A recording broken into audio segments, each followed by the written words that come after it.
Hi, crafty friends. This is Irene, and I'm so glad you've joined me today.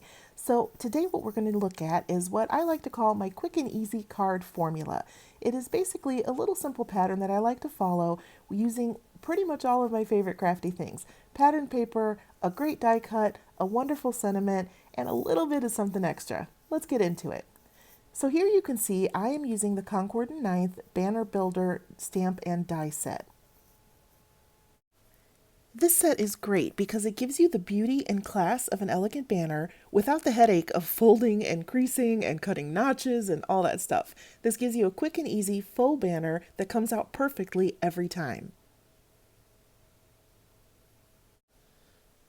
You use the die at the top right there to cut out your stamped sentiments and then one of the two banners as your background.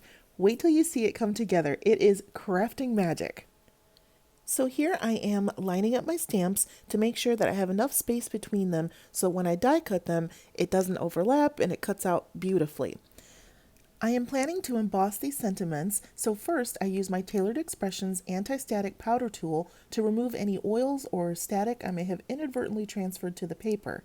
I love that it's squishy. This will help ensure my embossing powder adheres to the sentiments and turns out crisp and clear. So now I'm inking up my sentiments with VersaFine Onyx Black ink, which is a beautiful pigment ink. I like to do 2 rounds of inking just so my sentiments are extra clear. You may also have noticed that I'm using my Misty stamping tool, which helps me stamp in the exact same spot both times. It takes the operator error, i.e. me, out of the equation.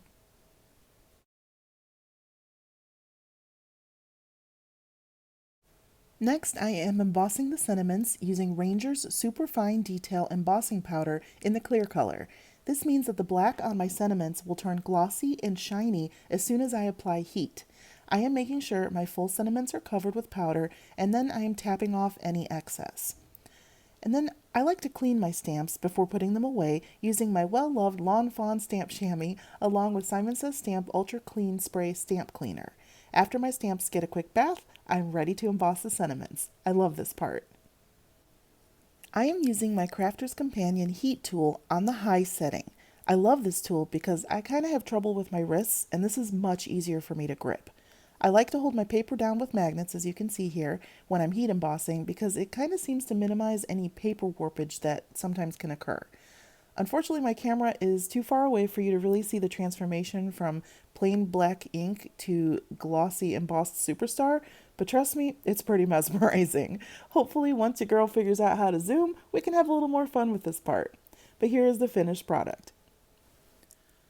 Next, I bring out my Spellbinders Platinum 6 die cutting machine with the new universal plate system to form my cutting sandwich. I'm also using Scrapbook.com's Magic Mat to preserve one of my Spellbinders cutting plates. Here I am lining up my die that will cut out each sentiment grouping. I realize I need a little help holding that die in place, which is a perfect time for Sticky the Sloth to make an appearance. He holds on to my low-tack mint tape for me and does a great job dispensing whenever I need it. Now I'm ready to put my top cutting plate on and run this paper through my die cutting machine, which I like to do a couple of times just to make sure I get a nice clean cut. And as you can see, I did. So I'm able to just pop it out of my die cutting machine and I end up, after doing all of them, with a nice big bunch of sentiments that are ready to be put into the banners. And I can kind of play with them here to see which ones I want to start with. And I kind of want to do the birthday. So step 1 of my card making formula is basically to use a good sized banner set like this one that can cover a large portion of your card front. Step 2 is to use a fun pattern paper for your background. Here I am selecting a page from Paper Studio's Vacay Vibes set. The goal behind your pattern paper selection is to find one that has an element that you can mirror with another die cut or a sticker or some other accessory on your card.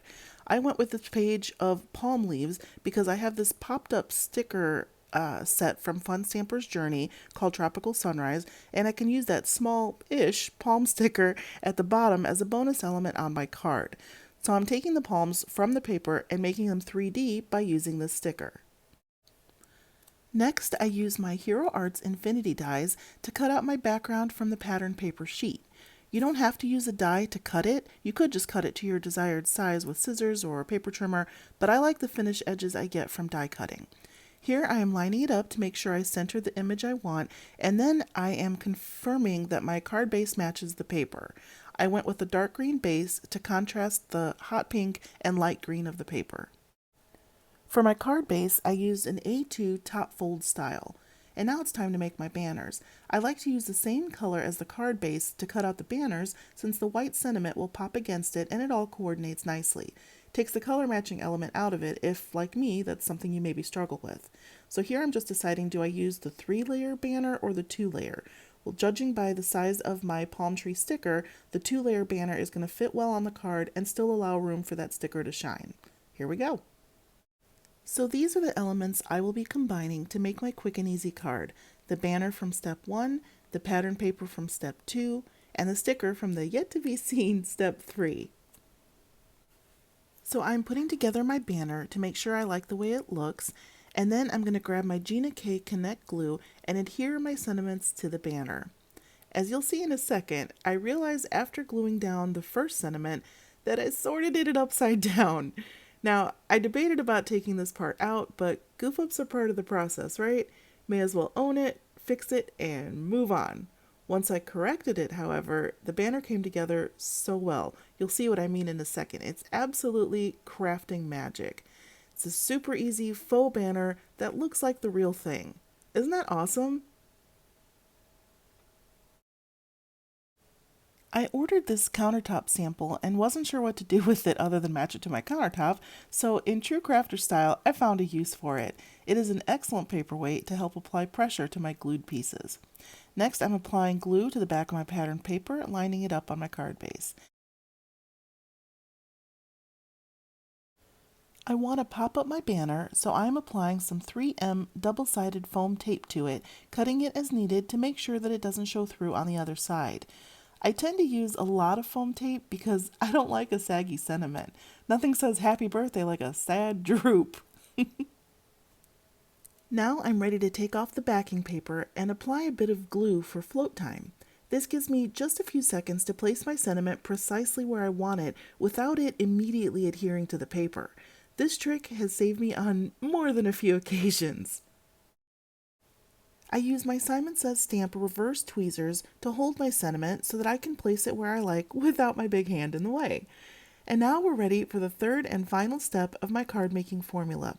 Apply an element that coordinates with the pattern paper.